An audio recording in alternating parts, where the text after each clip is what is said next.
नमस्कार, स्वागत है आप सबका। आप देख रहे हैं दूरदर्शन किसान। मैं हूं आपके साथ मीनाक्षी शोरान। कार्यक्रम कृषि दर्शन में आपका स्वागत है। हम सब जानते हैं किसान भाइयों के कोविड-19 के चलते कितनी चुनौतियां और परेशानियां हैं, लेकिन बावजूद उसके आप लगातार अपने खेतों में मेहनत कर रहे हैं और खेती हर मजदूर आपके साथ कंधे से कंधा मिलाकर काम कर रहे हैं ताकि हर घर को भोजन सुनिश्चित हो सके। लेकिन ये भी आप जानते हैं कि तमाम तरह की गाइडलाइंस हैं जो आपके लिए जारी की जा रही हैं ताकि किसी तरह की कोई समस्या परेशानी खेती कार्यों के दौरान आपको ना आए। तो उसी तरह की तमाम जानकारियों के साथ कृषि दर्शन कार्यक्रम में एक बार फिर से हम आपके साथ हाजिर हैं। हम बात करेंगे 3 सेगमेंट्स की, जिसमें बात होगी विज्ञान और किसान की, कृषि स्टार्टअप की और साथ ही बात होगी फार्मिंग इंडिया की। तो शुरुआत करते हैं कृषि दर्शन की।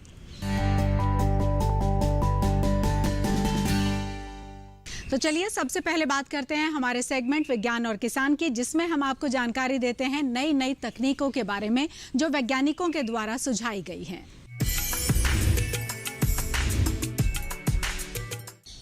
झारखंड में घरों के पिछवाड़े में पपीते की खेती करने का चलन है और वैज्ञानिक अब इस खेती को ही व्यवसाय में बदलने की कोशिश कर रहे हैं।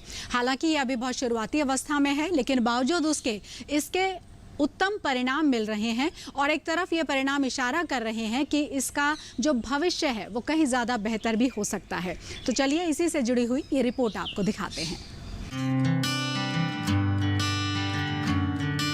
पपीता झारखंड के प्रमुख फलों में गिना जाता है।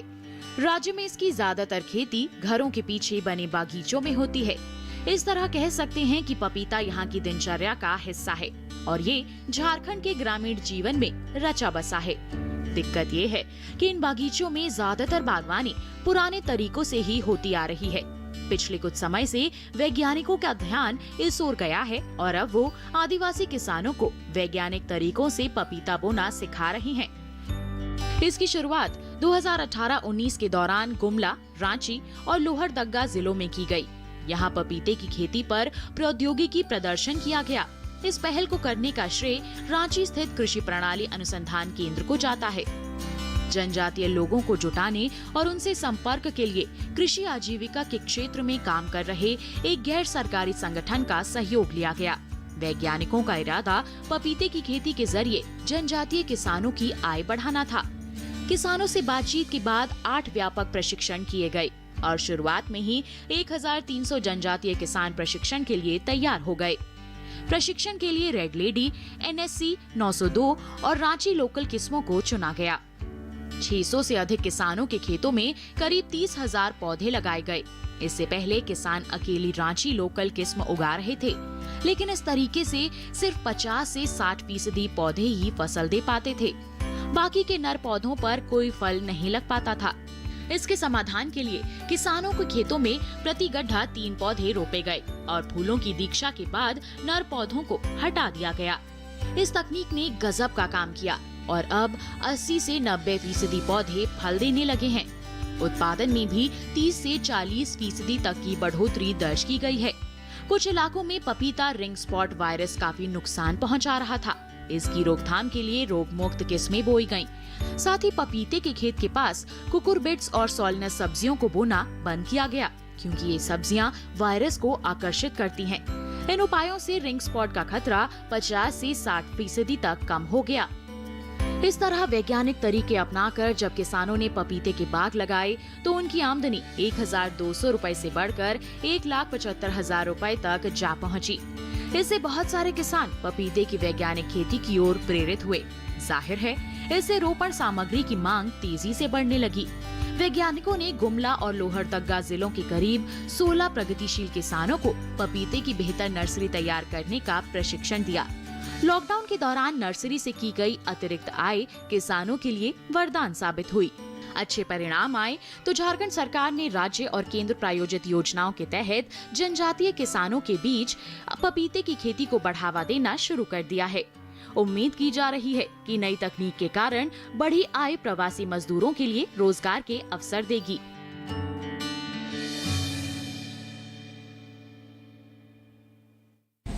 और अब आपको बताते हैं कृषि कैलेंडर के बारे में। कृषि कैलेंडर के तहत हम आपको जानकारी देते हैं कि वर्तमान समय में आप कौन कौन से कृषि कार्यों को कर सकते हैं। तो आज हम कृषि कैलेंडर के तहत आपको जानकारी देने जा रहे हैं प्याज की खेती के बारे में कि प्याज की खेती को लेकर कौन कौन से वो कार्य हैं जो हाल फिलहाल आपको करने चाहिए। तो चलिए देखते हैं कृषि कैलेंडर। प्याज की फसल। इस माह प्याज की फसल में हल्की सिंचाई का कार्य करते रहे। प्याज की फसल में समय उर्वरक ना डालें।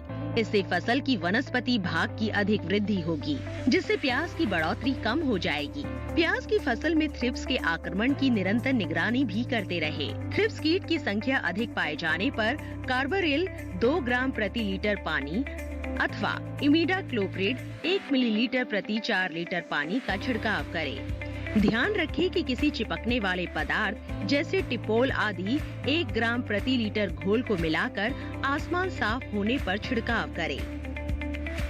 फिलहाल वक्त एक ब्रेक का है। ब्रेक के बाद जब लौटेंगे तो देखेंगे सफल किसान की गाथा। आप देखते रहिए दूरदर्शन किसान।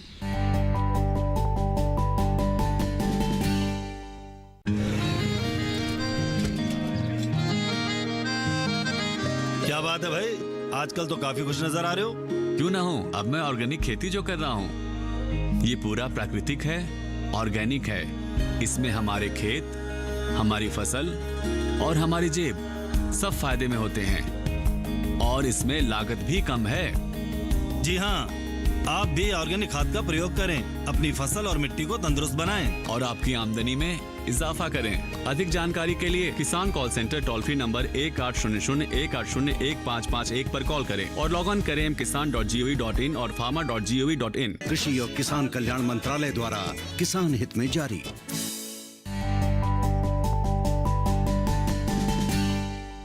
ब्रेक के बाद आप सबका एक बार फिर से स्वागत है और अब देखते हैं हमारा विशेष सेगमेंट कृषि स्टार्टअप। किसी भी गांव या बस्ती का हरा भरा होना इस बात का संकेत है कि वहां पर सिंचाई की उत्तम व्यवस्था है। ये भी हम सब जानते हैं कि सिंचाई के लिए जल संरक्षण जो है वो भी बेहद ज़रूरी है और जल संरक्षण कैसे किया जाए इसको लेकर आज हम एक मुलाकात आपकी करवाते हैं एक सफल किसान से। उनका नाम है साइमन ओरांग मिंज और अपने राज्य में जल आपूर्ति कैसे बेहतर हो, जल का संरक्षण कैसे किया जाए, इसके लिए उनका बड़ा योगदान है और इस बड़े योगदान को लेकर ही उन्हें पद्मश्री पुरस्कार से भी नवाजा गया है। तो चलिए आपकी मुलाकात उनसे करवाते हैं। साइमन ओरांग मिंज, जिन्हें झारखंड के वाटरमैन के रूप में जाना जाता है और अपने ग्रामीणों के बीच साइमन बाबा एक भारतीय पर्यावरणविद और सामाजिक कार्यकर्ता हैं, जिन्हें झारखंड राज्य में सूखे से निपटने के लिए काम करने के लिए जाना जाता है।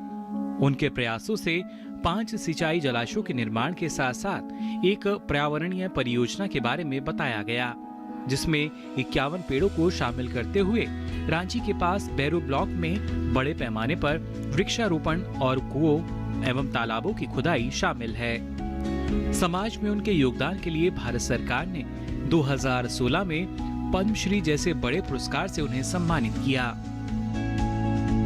ओरांग मिंज का जन्म रांची से लगभग 35 किलोमीटर दूर बीरो ब्लॉक के अंतर्गत आने वाले एक छोटे से गांव खाकसी टोली गांव के कैथोलिक किसान परिवार में हुआ था। उनकी स्कूली शिक्षा केवल कक्षा 4 तक थी। इनके क्षेत्र में ग्रामीणों ने कृषि के लिए वर्षा जल पर बहुत अधिक निर्भर किया और पानी की कमी के कारण हर साल सीमित अवधि के लिए ही खेती की। साइमन बाबा एक ऐसी शख्सियत है जिन्होंने झारखंड में छोटी छोटी नहरों को मिलाकर 3 बांध बना डाले। आज इन्हीं बांधों से करीब 5000 फीट लंबी नहर निकालकर खेतों तक पानी पहुंचाया जा रहा है। उनके द्वारा बनाए गए बांधों से 5 गांवों की सूरत बदल चुकी है। वर्ष 1964 में ग्रामीणों ने उन्हें परहा राजा के रूप में चुना और उन्होंने अपनी पैतृक संपत्ति पर सामाजिक वानिकी कार्यक्रम की शुरुआत की, जिसमें वे हर साल 1000 पेड़ लगाते हैं ताकि मिट्टी के कटाव और जल संसाधनों की कमी को रोका जा सके। साइमन ने आसपास के सभी गांवों के प्रतिनिधियों के साथ 25 सदस्यीय ग्राम समिति का गठन किया, जो वानिकी अभियान का संचालन करते हैं। साथ ही वे लोगों के साथ मिलकर आंदोलन का नेतृत्व भी करते हैं। जो पेड़ों की अवैध कटाई के खिलाफ चलाया जा रहा है। उनके प्रयासों से 2000 एकड़ से अधिक भूमि पर खेती करने, एक वर्ष में 3 फसलों का उत्पादन करने और 20,000 मिलियन टन सब्जियों की पैदावार में सहायता करने की उपलब्धि है। उन्होंने 2012 से 2014 के दौरान प्रधानमंत्री ग्रामीण विकास फेलो के रूप में कार्य किया। पूरी तरीके से शिक्षा ग्रहण न करने के बावजूद भी साइमन ने अपनी लगन और कड़ी मेहनत से अपने राज्य की खेती में काफी मदद की है। साथ ही बाकी किसानों के लिए प्रेरणा का स्रोत भी बन चुके हैं। किसान भाइयों, हम सब जानते हैं कि कोविड-19 की जो चुनौती है वो सबको परेशान कर रही है। हम ये भी जानते हैं कि इतनी परेशानी भरे माहौल में भी हमारे किसान भाई बहन और खेतीहर मजदूर लगातार खेती किसानी से जुड़े हुए कार्य कर रहे हैं। उसमें बुआई से लेकर कटाई, विपणन, सब कामों में आप लोग लगातार मेहनत कर रहे हैं ताकि सब लोगों को भोजन मिल सके। लेकिन सरकार भी आपके लिए उतनी ही प्रतिबद्ध है और तमाम तरह की गाइडलाइंस जारी की जा रही हैं ताकि आपकी सुरक्षा संभव की जा सके। क्या वो गाइडलाइंस हैं, क्या दिशा निर्देश हैं, कैसे आपको उनका अनुपालन करना है, आइए आपको बताते हैं।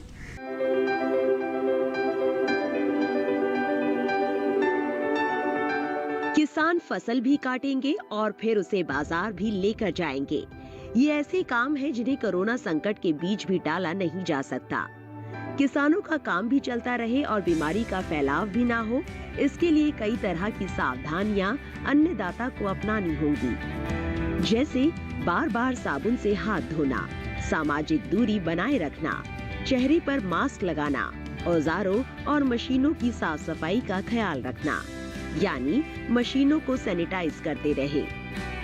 इसी तरह परिवहन वाहनों, जूट बोरों या दूसरे पैकेजिंग सामान को भी इस्तेमाल से पहले सैनिटाइज करें।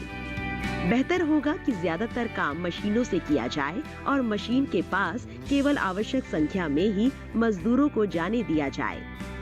जिन हिस्सों में कटाई या चुनाई का काम हाथों से हो रहा है, वहां 4 से 5 फीट की पट्टियों में काम करें। इससे मजदूरों के बीच दूरी बनाने में मदद मिलेगी।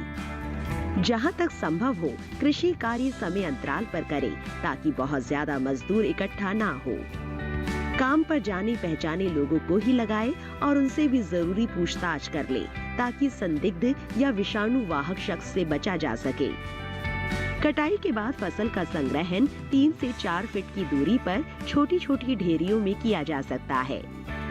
साथ ही खेत के स्तर पर प्रसंस्करण के दौरान प्रति ढेरी 1 से 2 व्यक्तियों दिया जाना चाहिए। गेहूं, मक्का और मूंगफली के लिए उपयोग में लाए जाने वाले थ्रेशर की भी उचित साफ सफाई करें। मशीनों के जिन हिस्सों को बार बार हाथ से छूने की जरूरत पड़ती हो, उन्हें साबुन से धोते रहें। फिलहाल वक्त हमारे लिए एक ब्रेक का है। ब्रेक के बाद भी कार्यक्रम जारी रहेगा और तमाम महत्वपूर्ण जानकारियां और भी हम आपके लिए लेकर हाजिर होंगे। एक छोटे से ब्रेक के बाद आप देखते रहिए दूरदर्शन किसान।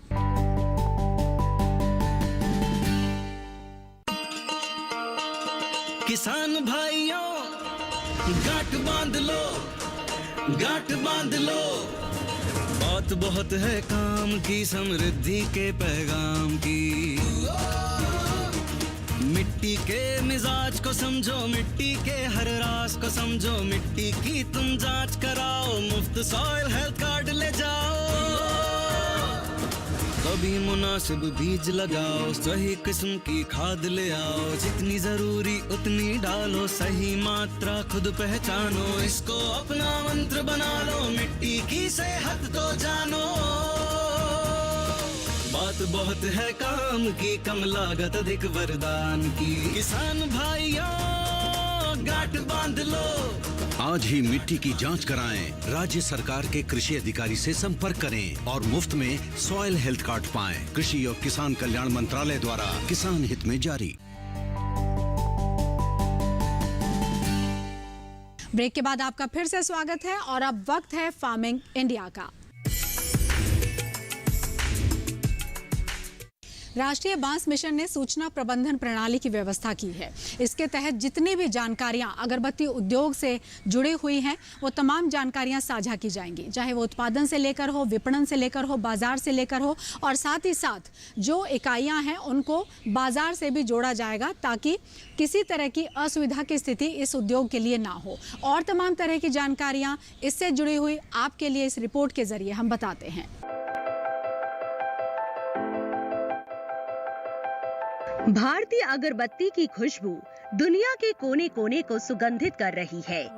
इसी वैश्विक लोकप्रियता को देखते हुए इस क्षेत्र को और सशक्त बनाया जा रहा है। यही वजह है कि राष्ट्रीय बांस मिशन से जुड़े सभी राज्य अगरबत्ती उत्पादन इकाइयों का दस्तावेजीकरण कर रहे हैं, ताकि वोकल फॉर लोकल और मेक फॉर द वर्ल्ड अभियानों के तहत इन इकाइयों को मदद देने के तौर तरीकों का आकलन हो सके। अगरबत्ती क्षेत्र को आत्मनिर्भर बनाने के लिए राष्ट्रीय बांस मिशन, सूक्ष्म, लघु और मध्यम उद्यम मंत्रालय, खादी और ग्रामोद्योग आयोग, राज्य सरकारें और उद्योग जगत एक साथ आए हैं। इसका मकसद स्थानीय समुदायों की आजीविका को बेहतर बनाना और उसका आधुनिकीकरण है। अगरबत्ती क्षेत्र आमतौर पर स्थानीय लोगों को बड़े स्तर पर रोजगार उपलब्ध कराता है, लेकिन ये क्षेत्र कई तरह की बाधाओं के चलते सिकुड़ता जा रहा था। यही वजह है कि राष्ट्रीय बांस मिशन ने 2019 में अगरबत्ती क्षेत्र पर एक विस्तृत अध्ययन किया, जिसके बाद सरकार ने कई नीतिगत बदलाव किए। खास तौर से अगरबत्ती के लिए किए जाने वाले कच्चे माल के आयात को आयात शुल्क मुक्त श्रेणी से हटाकर प्रतिबंधित श्रेणी में डाल दिया। साथ ही इस पर आयात शुल्क बढ़ाकर 25% कर दिया। इन फैसलों से घरेलू अगरबत्ती उद्योग को बल मिला है। बांस से बने भारतीय उत्पादों के लिए न सिर्फ घरेलू बल्कि वैश्विक बाजार में भी पहचान बनाने के लिए प्रबल संभावनाएं हैं। इसके लिए नई प्रौद्योगिकी, आधुनिक प्रणाली और निर्यात किए जाने वाले देशों के मानदंडों पर खरा उतरना जरूरी है। राष्ट्रीय बांस मिशन घरेलू उद्योग गतिविधियों को बढ़ाने के साथ साथ तकनीकी एजेंसियों के माध्यम से किसानों की आय बढ़ाने को व्यवस्थित कर रहा है। इसी दिशा में उत्पादों से जुड़ी इकाइयां स्थापित करने के लिए किसानों को प्रति हेक्टेयर 50% की सीधी सब्सिडी दी गई। सरकारी एजेंसियों और उद्यमियों की ओर से ऐसी इकाइयों को स्थापित करने पर 100% छूट है। ये मिशन फिलहाल 21 राज्यों में संचालित किया जा रहा है, जिसमें पूर्वोत्तर के सभी 9 राज्य शामिल हैं। राष्ट्रीय बांस मिशन वाणिज्य क्षमता वाली प्रजातियों की खेती के लिए उन्नत पौधारोपण सामग्री उपलब्ध कराए जाने का सुझाव दे रहा है। साथ ही कॉमन फैसिलिटी सेंटर और दूसरी पोस्ट हार्वेस्ट इकाइयों की स्थापना पर भी जोर दे रहा है। गेहूं और धान की खरीद जोरों पर जारी है। दलहन और तिलहन की भी अच्छी खरीदारी की जा रही है और आपको ये भी बता दें कि ये सारी खरीदारी न्यूनतम समर्थन मूल्य पर की जा रही है और इसका सीधा लाभ 34 लाख उन किसानों को हुआ है जिनसे गेहूं की खरीद की गई है। 1 करोड़ ऐसे किसान हैं जिनसे आपका जो धान है वो खरीदा जा रहा है और साथ ही साथ 4 लाख ऐसे किसान भी हैं जिनसे दलहन और तिलहन की खरीदारी की जा चुकी है। इसी से जुड़ी ये रिपोर्ट है आपके लिए।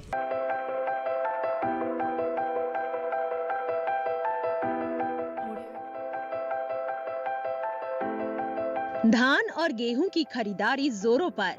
दलहन और तिलहन की खरीद से भी किसानों को लाभ।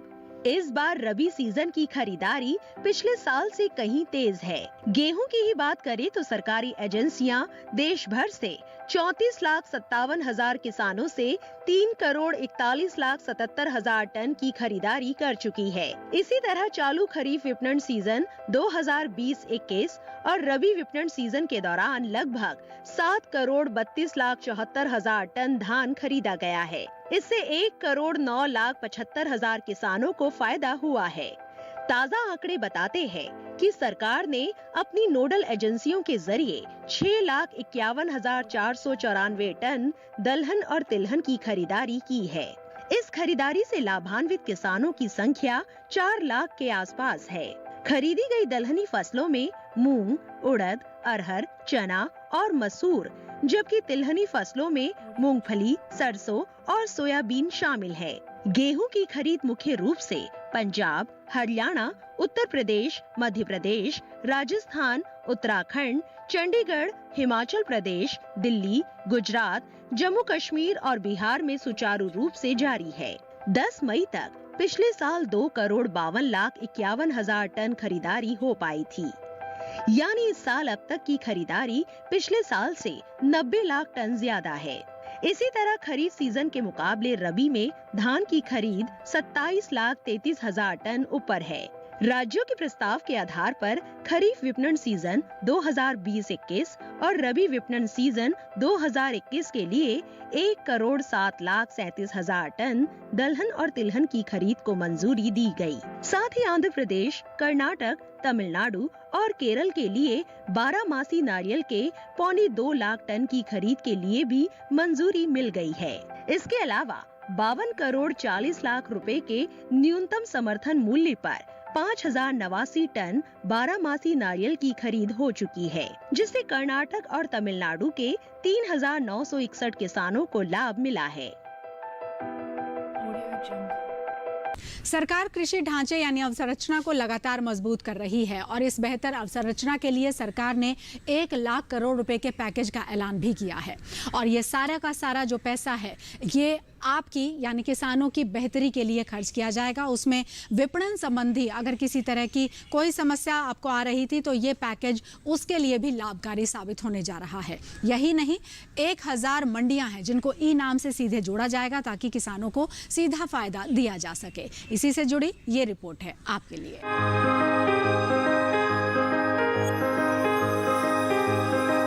कृषि क्षेत्र को बेहतर बनाने के लिए अवसंरचना यानी बुनियादी ढांचा बहुत ही महत्वपूर्ण है।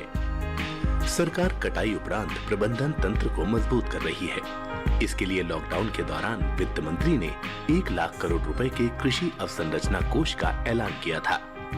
ये रकम बैंकों और वित्तीय संस्थानों के माध्यम से ऋण के तौर पर दी जानी है। आम किसानों के अलावा प्राथमिक कृषि ऋण सोसाइटी, विपणन सहकारिता सोसाइटी, कृषि उत्पादक संगठन, स्वयं सहायता समूह, बहुउद्देशीय सहकारिता सोसाइटी, कृषि उद्यम और स्टार्टअप इसके माध्यम से ऋण ले सकते हैं। 2 करोड़ तक के कर्ज पर ब्याज में 3% तक की छूट का प्रावधान किया गया है।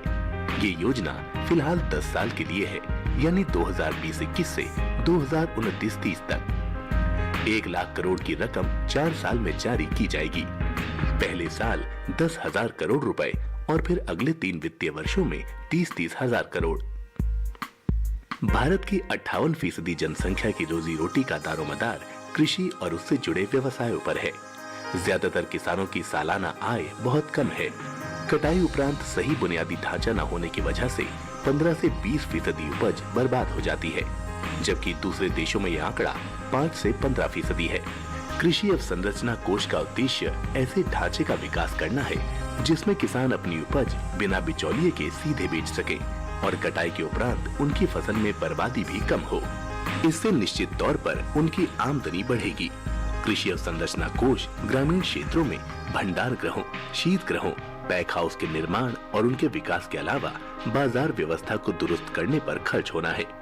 साथ ही प्रसंस्करण इकाइयां भी इसका लाभ उठा सकती हैं। प्रसंस्करण से फसलों का मूल्यवर्धन होगा और भंडार गृहों के निर्माण से किसान को अपनी फसल रोक कर रखने में मदद मिलेगी। फसल को रोकने का फायदा ये होगा कि बाजार में जब भी बेहतर भाव होगा तब वो फसल बेच सकेंगे।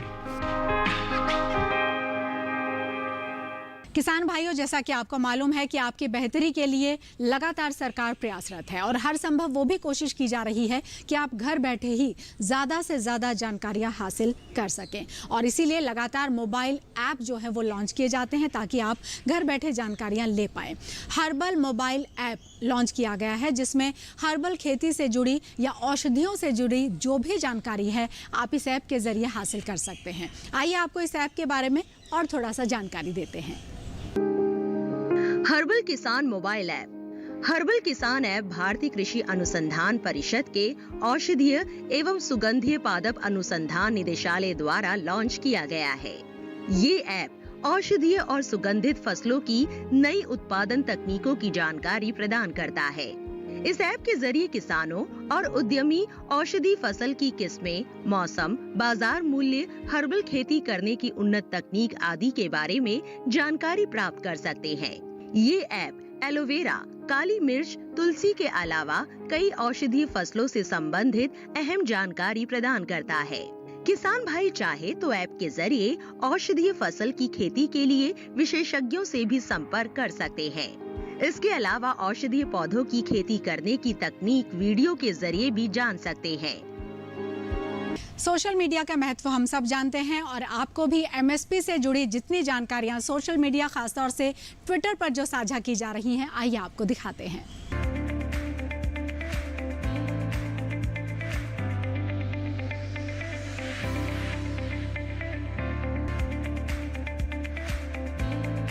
आज के कृषि दर्शन कार्यक्रम में इतना ही। उम्मीद करते हैं कि कई महत्वपूर्ण जानकारियां आपको इस कार्यक्रम के तहत मिली होंगी। फिर भी कोई सुझाव यदि आप हम तक पहुंचाना चाहते हैं, आप हमें मेल कर सकते हैं krishidarshan@gmail.com पर।